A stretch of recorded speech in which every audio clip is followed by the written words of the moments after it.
All right, welcome to the Jeff Heggie Show. I'm excited today to introduce you to Mike Skrypnek. And I'm going to tell you a little bit about Mike and then let him do some more introduction to himself. So Mike is the catalyst that helps spark purpose-driven entrepreneurs, executives, and leaders with great potential to put their vision into action for big impact. A renowned coach, 8-time, soon to be 9-time best-selling author, and international speakers, Mike's Grow, Get, Give philosophy is a process that connects your personal and professional dreams with your philanthropic impact. And you know what? I saw something on your website that I want to end up talking about. So I'm going to put this in here too. Big goals. It all started with one question. How can I give $1 million to charity every year while building a sustainable business and a great life? Mike, welcome. Thanks for being with me. Tell us a little bit more about yourself. It's a pleasure to be here, Jeff. Thank you very much. That was the crux of my business and my life for so long, was thinking about better ways to grow your business, get more freedom, give back. That was kind of my mantra. And it really was around growing your wealth and through how you sell, how you market, how you position, getting more freedom, because an entrepreneur's dream is to have time, and then ultimately give back. And it started with philanthropy, and then ended up over the years becoming more about you, your family, your community, and the causes that matter. So that's been a big portion of my life and how I built a wealth management business, or rebuilt a wealth management business. And then as I evolved in coaching and went through some stuff, and we'll talk about that in a bit, I ended up in this place where, the wealth really is about finding happiness. It's just being able to have an impact, right? And then, the time was more about, people who have time or have management of time, they're calm, right? Having that just peace, right?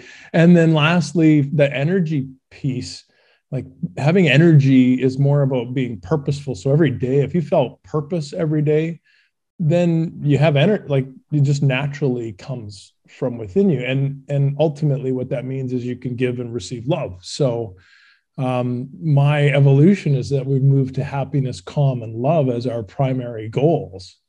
We just have to meander our way through it to get there. And it's not a easy path to follow. There's a lot of things on that trail you've got to get through. And I think, from our previous conversations, I think we're going to be able to have some good conversations about that with what and who you've dealt with along that path. I've always known that accountability is important, and I thought I was pretty good at it. But it wasn't until I started to work with an accountability coach that I realized the true impact of accountability. Hi, my name is Jeff Heggie, and I want to tell you about our Jumpstart Calls. These are quick 10-minute daily calls with other high achievers who are growing and transforming together. If you're serious about your goals and you want to achieve more in the next 90 days than you have in the past year, this is something that you really need to pay attention to. What you are doing is important, and this is a group that's here to help support you in all of your success. Our Jumpstart Calls are designed to help you create and sustain consistent momentum in your life and in your business that will ensure that you hit your goals. It's easy to get tied up in the urgent things every day, but when you commit to focus on the important things, you can move mountains. You're going to grow with us. We're doing this together, and it's important. A simple 10-minute commitment each day is going to change your life. So if you're ready for a jumpstart, come and join us. We're going to win together. Go to jeffsjumpstarts.com. Let's talk about, well, first of all, 8-time best-selling author. Congratulations. You've got another book coming out right away. And tell us a little bit about those books. Are they all in the same area of expertise, or tell us a little bit about what they are?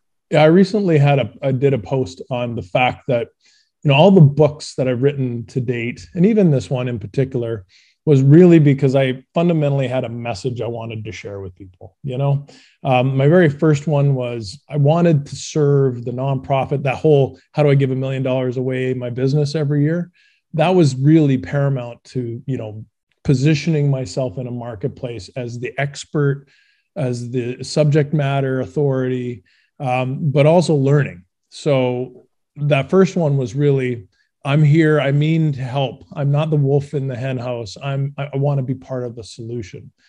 And then over the years, after I swore off ever writing another book again, I would get, is that in the book? And of course, no. And then my wife would say, you've got to write the next book that explains it. And then as I evolved to move into coaching, it started to be, well, what have I learned about taking an investment business, which was built, the industry is built on hoarding capital, not giving it away.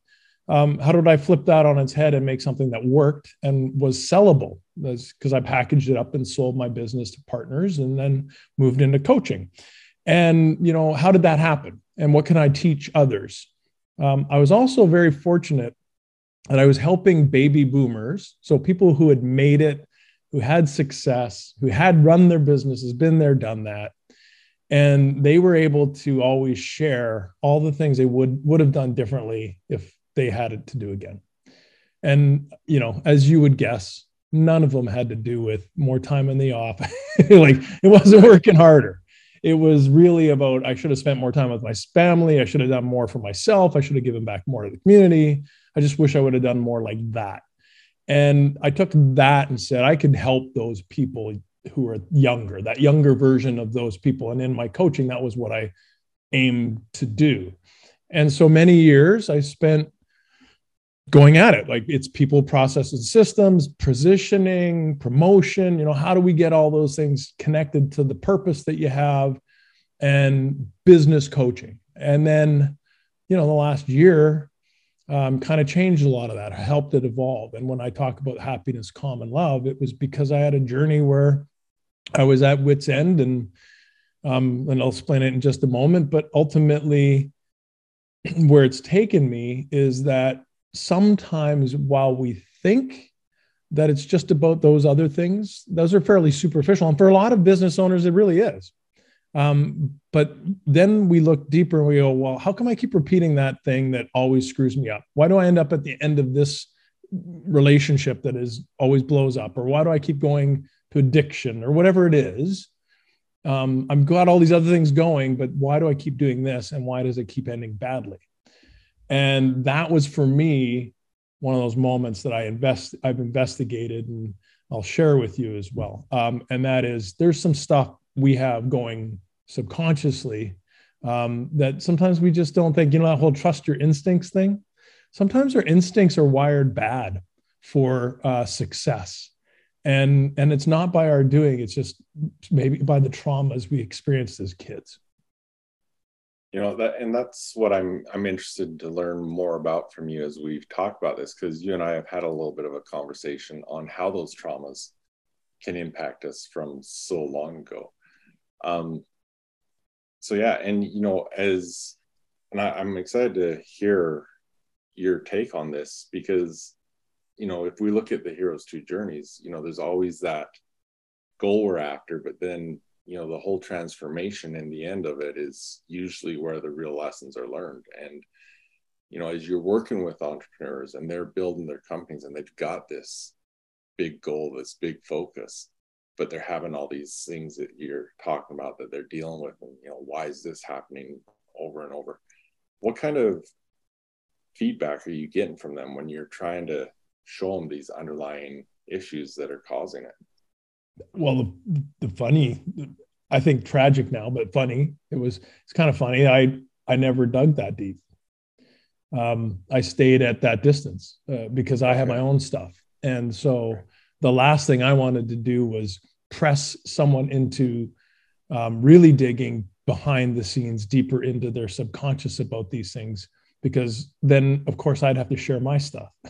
So I'm like, well, let's just keep it over here at this level, and then we'll be okay. And then I never have to go there myself. So, and I would always demand that people were authentic and vulnerable. And I was always that guy who said, I'm the guy who gets to the heart of it.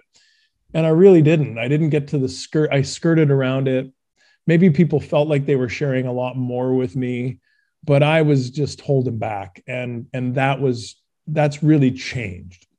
And so today, people, my clients don't escape those conversations, but that's why they become my client because they're looking for something that they just can't put their finger on. And that's that there's that piece. And very few people are willing to plainly have that conversation.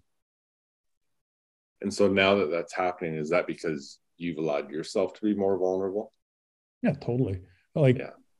You know, so here's the plain spokenness. So a year ago, almost, kind of was coming out of it, but I spent 10 days thinking of how wonderful it would be to throw myself into a river and die and kill myself. And, you know, and for every day I looked at that river and every day I did my normal walk, it was raging. And I'm like, I'm going to do this.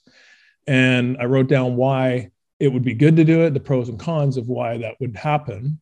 And naturally, my family, you know, I had no right, you know, to be that selfish and reset their entire lives. That was a big, you know, first reason why not to do it. It was probably good enough. But my other reasons were kind of, even in my darkest time, I still wanted to see what was coming up next in life. This adventure of life is just, it's got me hooked, you know? And then the last thing, I just didn't want to fail at killing myself. Like I felt like such a failure at that moment. That's where my brain was, my mind was hopeless and worthless. And I couldn't, like, I can swim. And, you know, there wasn't an effective method, right? Like to jump into a river. Like I probably would have survived. And so I couldn't bear the thought of failing and the embarrassment, the shame, and then having to explain why it all came up. And so I never wanted to go back into that moment. Whatever got me there, whatever pressure, it just got me there, right? I can't explain how rapidly I went into this depression. And then in the effort to never go there, I had to reconcile, you know, things. And I said, well, there's only one thing in my life that probably is connected to this, and I've never dealt with it, and I've never had proper therapy. I've never talked about it. It's a secret, right? It's a secret.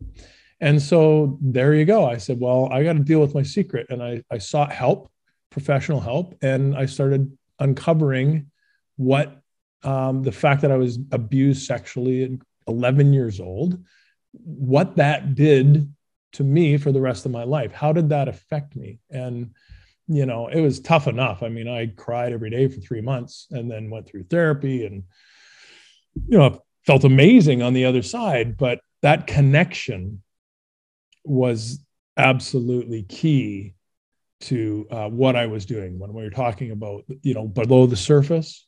I had no control of the things my mind was doing to protect that kid, that organism, right? So that I could procreate, I could go forth and multiply and then nurture the next generation. That was really the wiring, you know, at its core. There's other things that ended up being part of this whole process, but first and foremost is protect the kid against the best man in the room, because that's the guy who assaulted you, and, you know, and then live with that for the rest of your life. And so what that meant is in business, in sports, in music, in school, there was always, you know, I could have been the best on the team no matter what, but it doesn't matter because I had friction with the coach if they were a good person. If in business, I would cyclically end up with people who were flawed. And because I avoided the best man in the room, or if I could see your daggers, I knew at least I could navigate around them. It's the guys who I couldn't see the flaws or the bad things that I just suspected were bad. And that was completely opposite of what really should have happened. So when you align with people with flaws and you're in the markets in particular, or business, like stresses occur, or even like good markets happen and people behave badly. And so commonly I just found myself over and over getting hit by the shrapnel of their implosions. And because I was always aligned really closely, it was a partner, it was a business partner, it was a senior partner, it was one of my business deals, whatever. That alignment just led me all open all the time. I'm not saying that I didn't make mistakes, right? Like I wasn't a perfect business owner or businessman, but because of my proximity to that and the constant repetition of that pattern, it was always the story. And so looking back, I look at that and I go, it's so clear. But for 40 years, I had no inclination that's how I was wired. And I thought I had choice. Wow. So how are you using that experience to help others now? Well, now when you consider, that owner, entrepreneurs are great, but leaders are like C-suite leaders are too, because they'll live through things. And, I found in my interviews for the book I just wrote on this particular topic, in my entire last year of doing podcasts, what I found is, it's often either personal or professional. And sometimes it's a both, right? If you had a bad home life growing up and you had abuse or trauma or anything going on, chances are addiction is a very likely path, because that's how we soothe ourselves and seek that dopamine that we needed, and avoid the reality. And so that's a different piece. The addiction piece is another piece, but that whole, I keep doing this. Like, I don't know why I keep getting divorced, right? Business is rocking, CEO of company, like crushing it in business, blowing up their home life. That might be the part of the trauma that was wired. Or like me, I had a great home life. I have a great family. I have, but I kept doing these patterns with business, and it was so frustrating because you would rise and then you'd step back and then rise and step back. And so what I'm doing now is when I work with people, we get to it. I'm too old to waste time anymore in this life. I got 48 good years if I give myself 100, and I want to get some stuff done. And what that means is that I want to have meaningful conversations. And so just like this podcast, like our earlier conversations, it's meaningful. It gets right to the heart of it. We're not talking about weather and sports.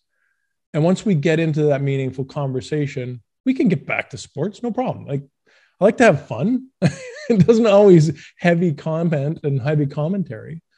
But when I'm looking across at a business owner and they're executing everything that we're laying out, and they've been doing it, and they're coming to me saying, what can I tweak? What can I do?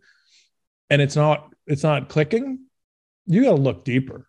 Like, you got to wonder, why do you keep doing that every time this situation comes up? What's going on? What's that pattern? And for an observer now, and then one who's now gone through kind of that reveal, that awareness moment, it's so bloody obvious. And I'm just willing to have that conversation. I think too often in the profession of coaching, consulting, people are afraid of losing that paycheck. It's just fear. I just don't have anything to be fearful about anymore.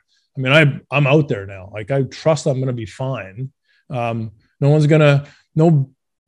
meanie's going to come and corner me and take advantage. Like, I'm fine. I'm going to be perfectly fine for the rest of my life. I'm not going to endure this, what I did as an 11-year-old kid. So I don't really care, if it's hard to hear, it has to be said. And, you just have to learn how to do it with empathy and with a little better EQ. So how did you get through that? Once you identified it, how have you turned that corner, and so that you can be this way now? Yeah. Two people. And for me, it's been a lot more stuff, but two people made all the difference in the world. One, my wife, so my family, and maybe it's a core, because I can lean on them, because we can share that secret. So a personal person who cares about you, you can trust with whatever it is, that you can completely be vulnerable and just say, this is it. This is everything. I was in a place at the time, my business had basically collapsed. I had nothing. I was like, I'm a business coach who has no business, I'm like, and it's because of all this. Right. And so I'm going to just say everything, and then a professional. And for me, it was clear, it was like something about the trauma was connected. So I said, I need a trauma specialist, someone who does EMDR, which is a PTSD, a trauma treatment, and then a psychotherapy combo. So it's kind of like you get talk therapy while you're going through EMDR, which is a treatment style. And it's incredibly effective at removing the emotional anxiety that's connected to these underlying behaviors. And once you do that, you can start dealing with the underlying behaviors. So that's, it took a week of intent. Like I went through 2 weeks at 2 hours a day for 2 weeks straight. Midway through, like I felt heavy and sad. Like I was not in a good place. Midway through, my shoulders dropped, my energy changed, and it just kind of clicked. And I went, oh my God, everything is different. And suddenly my phone rang. I was getting messages from people I didn't know and some I hadn't been in contact with, and people were engaging me, and I did nothing.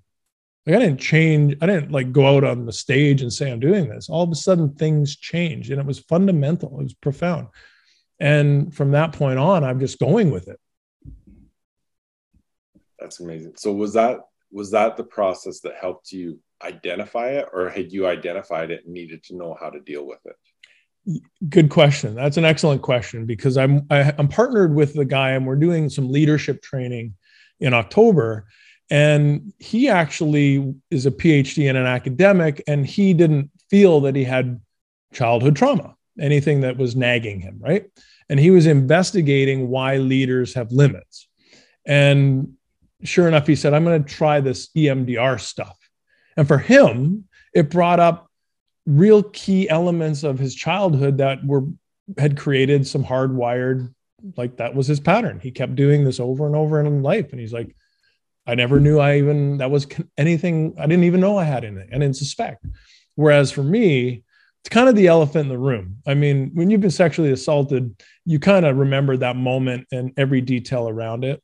And then, as a teenager, it was all blocked out. But as an adult, it was very much present. And in the last 10 or 20 years, the Me Too movement, everything that comes on TV, like every day you think about it. So you're going, well, okay, if I think about this particular thing every day, it seems to be something that was fairly significant in my life. Maybe that's the thing. So I said, well, this is the big elephant in the room. But there's also all kinds of subsequent events in life that kind of come up through the process. But this was the core one. And if you can figure that's my core trauma, then you start there and you work your way through the stuff. And it's not a full confessional, just an FYI. A lot of men, we can talk as well about why men don't go for help. But a lot of men also believe somehow that it's a big confessional, that if I go into treatment somehow, that I got to tell everything I've ever done bad in my life. Like, you don't have to. Like, we've all done dumb stuff, right? The key is you have a core truth and a core trauma. And that core trauma, everything else will probably resonate from it. So just stick with that. Right. Okay. It doesn't hurt. Right. Treatment doesn't hurt. It's fantastic. It feels amazing. It's not one flew over the cuckoo's nest. The interesting thing there, the first person that I've really had more conversations about stuff like this is, I think, the same person you were just talking about. It was Ryan. Yeah. And we were on a call with a client together, and he talked about his therapy and whatnot and how powerful it was. And so, and now that you brought it up, I would like you to expand on that. Why don't men seek help for that? I'll give you why I didn't and what men do, and leaders. And here's why I work in the bandwidth of leaders. When I left the investment industry to work as coaching, I was seeking more leverage, right? If I could get at them younger, teach them more about purposeful work and entrepreneurship and conscious capitalism, then maybe I could have a bigger impact, right? I don't work in the general bandwidth of humanity. When the wheels fall off our lives in mental illness, it's very obvious. We lose our jobs, we can't function. So our community and our families typically rally around and say, you got to get some help, dude. Leaders who are part of creating the cultural social fabric that we admire and we aspire to hide it very effectively because they have people, they have power, they have money, they have a buffer. And so they can hide, they can carry on. I mean, you hear lots of stories about that man had everything going for himself and he killed himself. And everybody goes, why? And then they learn, well, he's been beating his kids and his wife for years, or he had an addiction. Like, then you learn. And they've been hiding it. So so why don't men talk? We perceive that we'll be a pariah, we'll be sectioned out and no one will want to talk to us. That somehow we bust our patriarchal lifestyle that we live, and we're no longer dominant. We're no longer aggressive. We're losing to competition. People see it as a weakness, a vulnerability, and they'll come in and steal what's ours. So it's fear, right? We're fearful we'll lose something because someone else is going to take it. We're also worried about being labeled that guy or that kid, like that victim. Like, I don't feel a victim. I was victimized, but I haven't lived my life like a victim. I'll tell you that much. So we don't want to be labeled that. And, we also don't want to risk not being loved. And so, and the truth is none of that's real. So once you go, that's my perception. And then the reality is, like, people love you more, you're welcomed in more. The people who can't get their heads around it, aren't friendly about it, quite frankly, you don't want them in your life anyways. They become excess and you don't need them. Right. I didn't want my mom to know she couldn't protect me. Like, I got in the car with her after the incident and we quietly went home. She would never be the wiser. I wanted to take that to my grave. I never wanted to share that secret. I didn't want my dad to kill the guy. That seems reasonable. I didn't want to admit that there was a gay thing going on. I was an 11-year-old boy, played sports and hockey. Like, it's not a thing you want to share, right? You were abused. So there's all kinds of reasons we don't. But as we age, it's about protecting what we've got, protecting our manhood, and our biggest fear of losing out, losing love, losing people in our lives. And once we just realize that none of that actually is a risk to the extent that you think it is, that's a great way to break that secret open, like to break the silence on it. You don't have to tell everyone. I'm willing to go on the stage and talk about it. Like I said, you only have to tell 2 people. And that'll take you a long, long way. Wow, that's powerful. So let's talk about unlimited worth. Tell us about the book, and let's get into that. So midway through after my therapy, after December happens, 3 months after I'm thinking about killing myself every day, suddenly I'm feeling amazing. And I was kind of curious. I said, is this too good to be true? Like, should I feel this good? I feel like all this worthlessness I felt and the limitations that were part of the behavior, I just felt like unencumbered. Everything opened up. And so I wanted to know if there was something to this. And again, so I went and asked men who would be otherwise perceived as successful. I said, can we do an interview, and I kind of ask you a few questions because I want to learn for my book.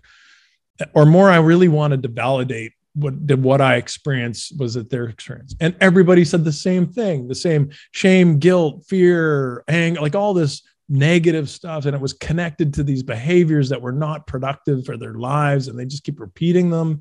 And then they went through a process of healing and treatment.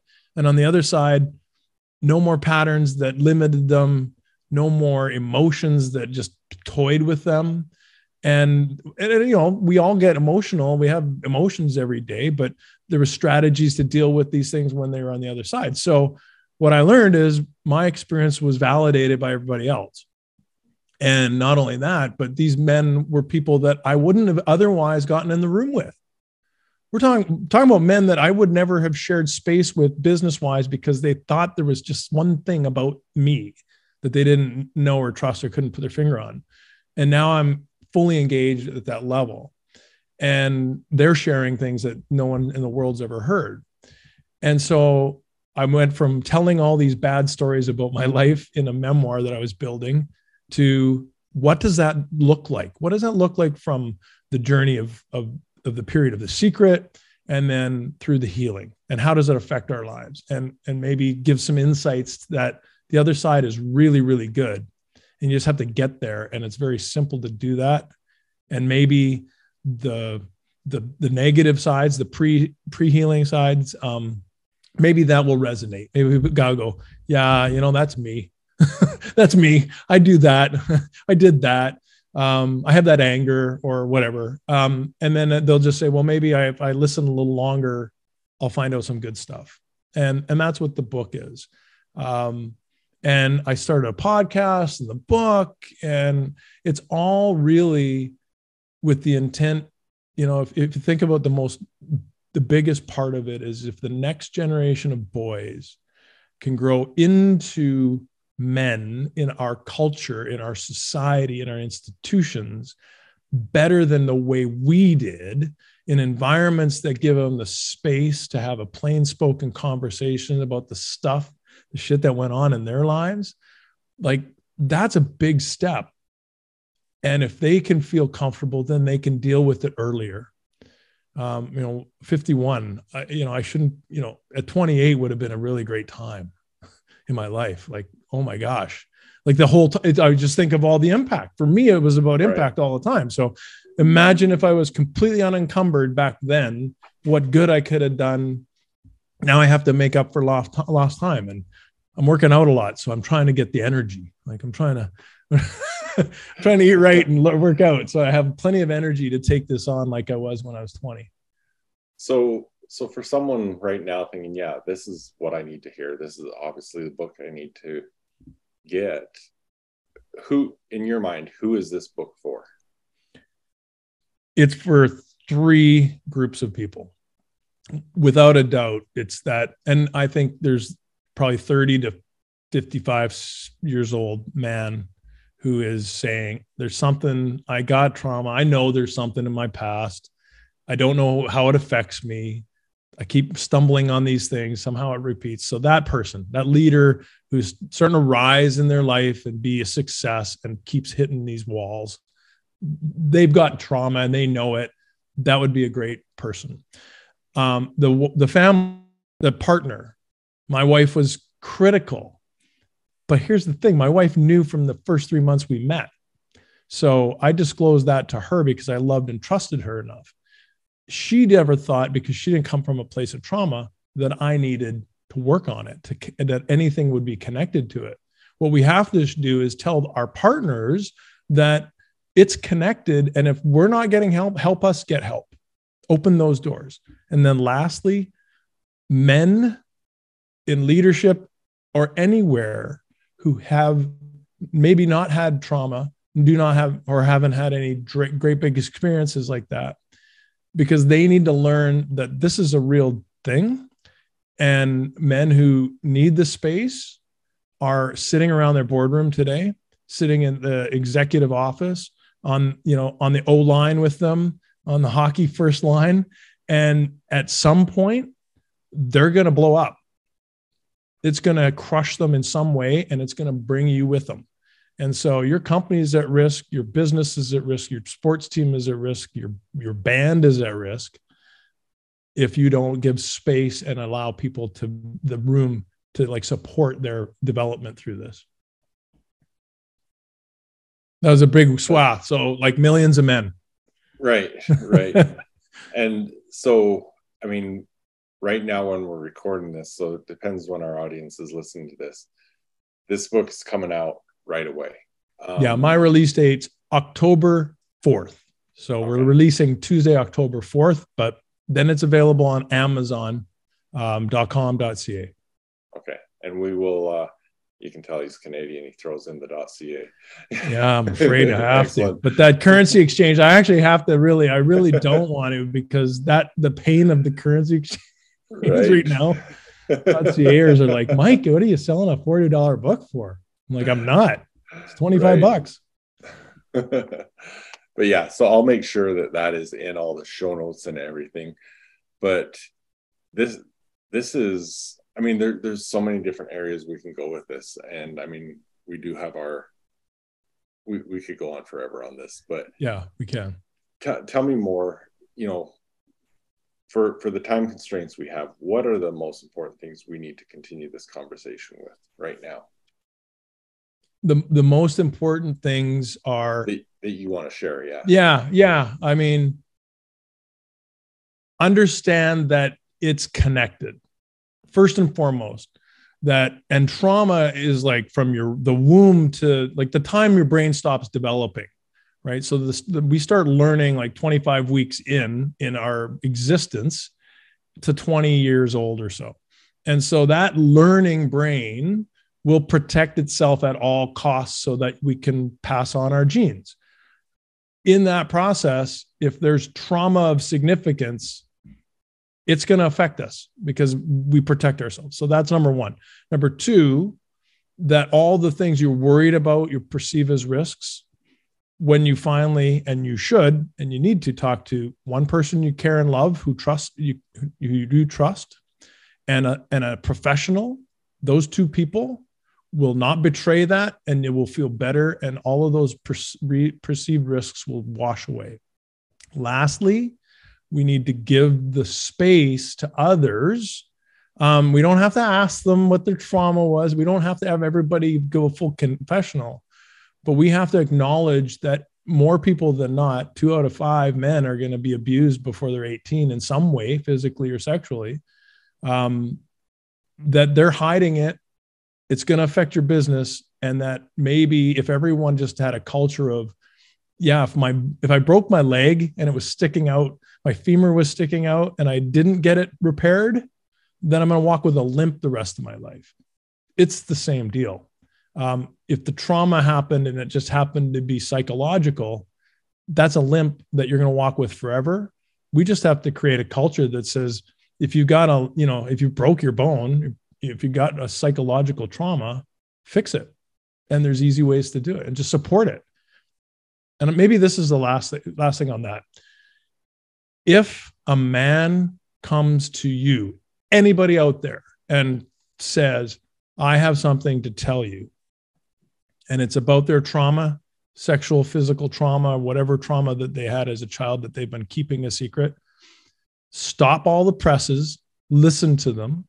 If they're suicidal, give them the 988 number so that they can get to that right away. It's critical because they will try to kill themselves. And then the last thing is give them the space and direct them to help. That's it, right? Stop everything you're doing, support them in any way you possibly can, and get rid of all the barriers that you can see to get them help. That's it. And then they can do it. They'll do it themselves. They'll take care of the rest.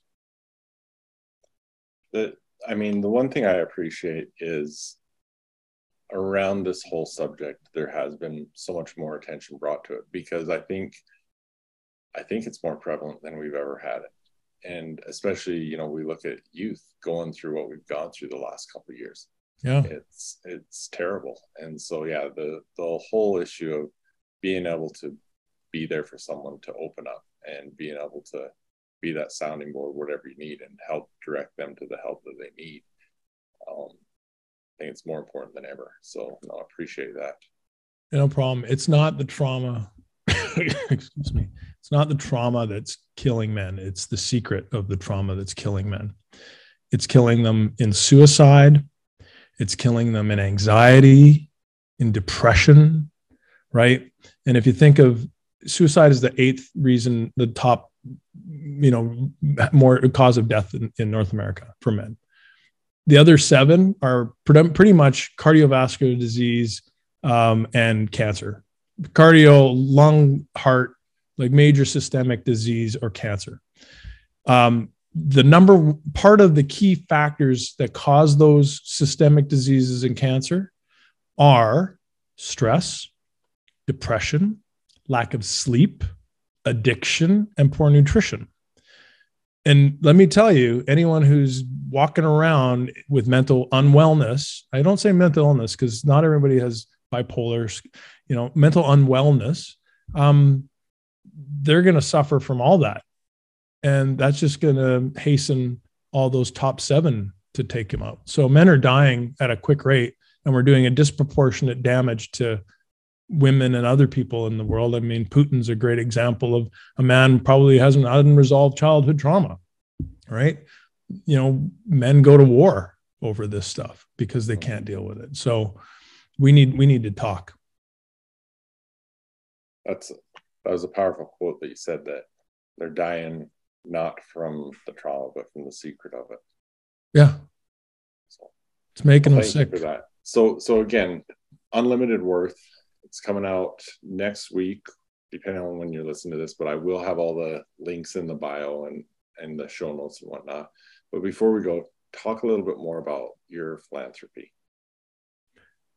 Yeah, what I've learned. So my first book on philanthropy was everything about the stages of great philanthropists like Branson and Oprah and Gates and Geldof, and like Geldof and Bono and Gates, like that.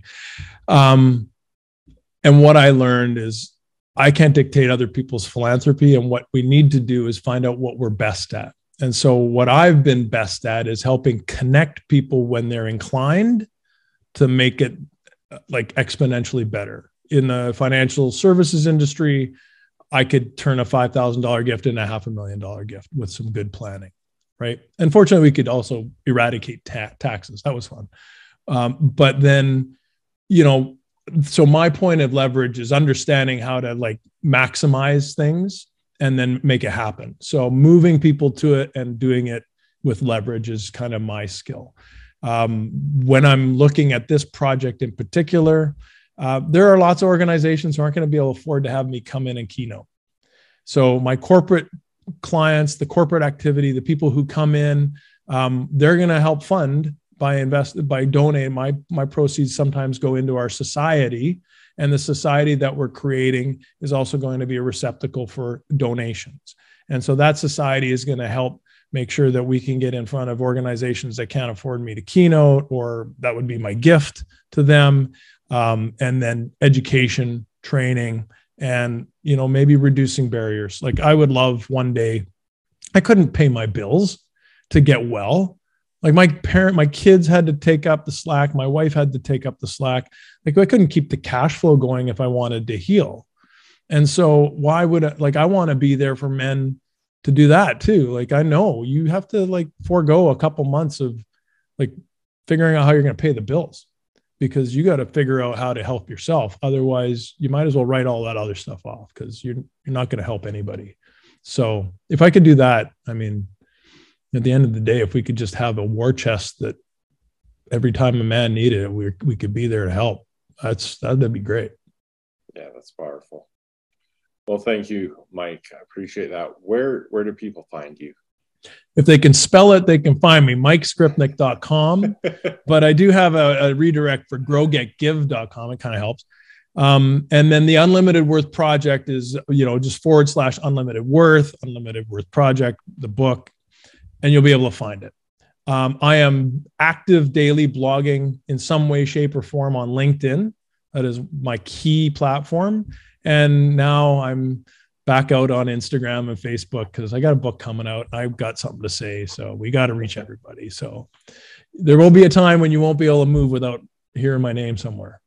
That's good. That's what we're intending to do. And I will have all the links in the show notes for the book and for how to connect and follow Mike. And I'll even put his last name in there so you can spell it. But thank you, Mike. I really appreciate it and glad to have you on here, and good luck with everything. It was a real pleasure, Jeff. Thank you. Og Mandino said that the difference between those who have failed and those who have succeeded lies in the difference of their habits. Good habits are the keys to success. Many of the habits that will bring you success in life are easy to do, but they're also easy not to do. I developed the Mindset Journal so that I could easily implement powerful success habits into my daily routine. The power of the Mindset Journal comes from knowing your top priorities and scheduling them into your day. The power of the reticular activating system and its relationship to your goals, your mindset questions, and your daily accountability. So if you want to implement some quick and effective success habits into your daily routine, go to jeffheggie.com/mindset journal and get yours today.